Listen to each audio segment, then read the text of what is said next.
ओम महाशक्ते ओम महिषासुरघातिन्ये ओम कपालभूषणाये ओम काल्ये ओम कपाल्ये ओम कपालकुण्डलाये ओम दीर्घाये ओम शिवदूत्ये ओम धनधन्वन्ये ओम सिद्धिदाये ओम नित्याये ओम बुद्धिदाये ओम सत्यमार्ग प्रमोदिन्ये ओम कुंभग्रीवाये ओम वशुमत्ये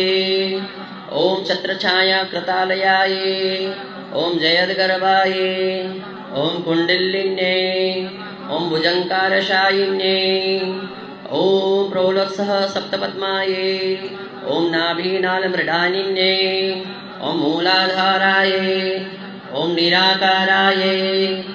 ओम मन्निकुंडाये ओम वायुकुंड सुखासिनाये ओम मन्निकुंड कृतालयाये ओम निराश्रयाये ओम शाश्वत सदागतिये ओम जीवाये ओम ग्रहानिन्ये ओम अन्ये संस्तुताये ओम तपस्विन्ये ओम तपसिद्धिदाये ओम तापस्याये ओम तपप्रियाये ओम तपोनिष्ठाये ओम तपोयुक्ताये ओम तपसिद्धिदाये।